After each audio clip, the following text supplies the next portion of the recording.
Hello my friends and welcome back. Thank you very much for being with me again today. Well, this article talks about an idiot, but lately there's too many of them, so I'm trying to avoid exposing them, but it seems like they knock at my door every day. Hey, pick me, I'm in this article. So this guy is such a delusional man. I think he's a man. He looks like man, but I don't know what he is. And that he's just doesn't lost sense of reality, doesn't know what's good and what's bad. It seems like he's too vested into his ideology that he doesn't really know the value of anything outside of his little, wavelength. This guy,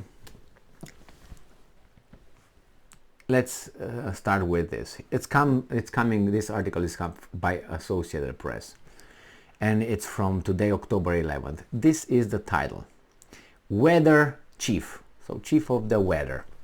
He's from United Nations. Okay, Ukraine war may be, quote unquote, blessing for climate.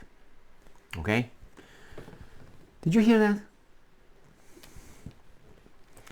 Geneva. The head of the UN Weather Agency says the war in Ukraine, and I'm quoting, may be seen as a blessing, end quote, for a climate perspective because it is accelerating the development of an investment in green energy over the longer term. Even though fossil fuels are being used at a time of high demand now. This guy has no value for human life. He is interested in that thing, and everything else have no value for this guy. I don't know how to tell you. Is like someone says, well, you know what? The Russians or the United States detonated a atomic bomb, some nuclear bombs on Saudi Arabia and flattened it out. And I say, wow, that's a blessing for the price at the pump. I'm going to get cheaper gas. Let's put it this way, even though it's going to be the reverse. But I'm just saying, oh, maybe I'm going to get cheaper gas for that. So this is what I care compared with what's going on over there. So this guy is talking about possibility of green energy dealings, climate change, blah, blah, blah, with a war in Ukraine. That could turn into a nuclear war, but it's a blessing for the climate. Imagine that this guy sits in front of you and you talk with him politics or I don't know, social subjects or something like that, topics related with human and society and policies. This guy. Maybe I get a name here from for this guy. The comments from, here is the guy, Pateri Talas, Secretary General of the World Meteorological Organization, came as the world is facing a shortfall in energy needs, prompted in part by economic sanctions against key oil and natural gas producer Russia, and prices for fossil fuels have risen. So for him, it doesn't matter who's affected. For him, the climate, even though for me the climate is, not a settled thing. Let's put it mildly.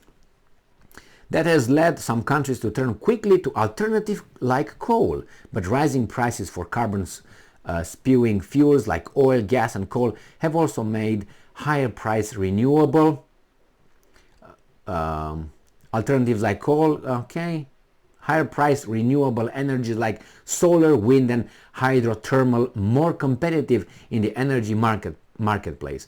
This is what I think. I think that the solar, the wind and hydrothermal will not be able, will not let a little door, but I don't think, I can probably say never, will be able to maintain a civilization as currently we have. With all the lights, all the heat, all the air conditioning, all the cars, with the comfort we have right now. With the normality of a decent life in the 21st century. All those things will not be able to produce that That's my opinion on that. That's first. And the second one, before you create all that infrastructure, you need this kind of fuel to create all the panels, all the mechanism to use the thermo, blah, blah, blah, and the wind, the turbines. All that's going to need something else, like Tesla. Oh, Tesla, I'm buying a Tesla. I love the environment. Okay, my man, let's talk. Is Tesla made out of steel? Yeah. Did they make it with wind energy or solar? No. All right. It runs with batteries. Made out of what? Huh? Is that lithium? Oh, it is lithium. Can you tell me what's the technological process of extracting lithium and the process of smelting, doing whatever, and putting together? Is the wind, the turbines produce that energy? Huh? Is the thermal energy? Is the solar energy? No. It's the same old, same old. So when you say, I'm driving a Tesla, yeah. What kind of rubber tires you got, my man? Are those synthetic? Made out of what? May I say petroleum? Oh shit, and I got so much to talk. Oh, it's anything made out of plastic? Again and again and again. So, when you see these people, well, you know what? I'm riding the bike right now. All right, that's good. I'm going to buy a bike. Okay, what is the bike made out of? How was it built? Is it better than a car? Well, it is better. But you have people flying airplanes. What are they going to do with those ones? Especially the rich ones. Especially the politicians. The ones who promote the climate change shit. What about those guys? What are they, biking or walking? No, they have to. Why? Because they're special. And you and I ain't. So, okay, this is for me the carbon emission is like people will pay taxes on air. All right? Instead of placing taxes on carbon emission or whatever you got based on, oh, you got a house, how many cubic feet or how many footage you have. Based on that, that means that you kind of produce this, and you're going to be taxed by that. Oh, you have a globe here? All right, this globe, in order for it to be produced, you're going to pay this amount of carbon tax. That is like telling you, okay, what's the capacity of your lungs and how many breathes in and breathes out you do at a minute.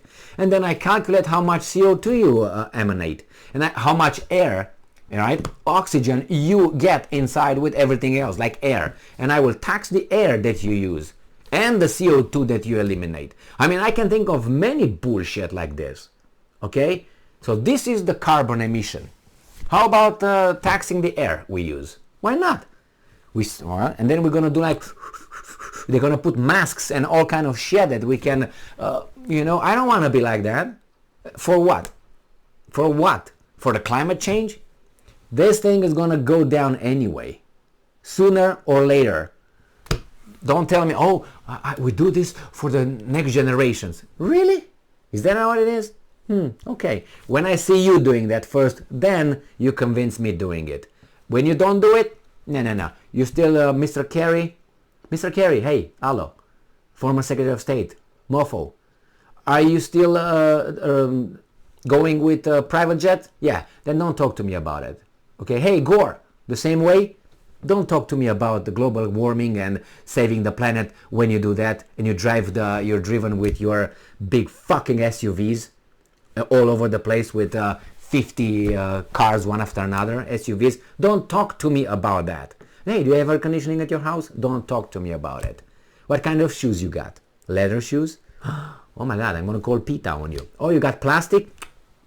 You harm the environment, my man. That's oil right there. Oh, you got, what's your soul made out of? Plastic? It's rubber? That makes me think of the Russians now. Are you a traitor? Are you a Russian? See, with this, you can point fingers everybody at everybody. But it's for the good of what? Why don't you let God sort things out? Why do we try to, let it be? Be God's will. How about that? I'm for that in this case. Be God's will. And he's going to sort things out. Why should we bother? When he comes back and say, you know what? That's it, my man. Done. Second coming. Everybody in line, now is the judgment day. I'm all for it. But until then, let me be. Thank you very much for being with me again today. Stay strong, stay smart, look for the truth, and be just.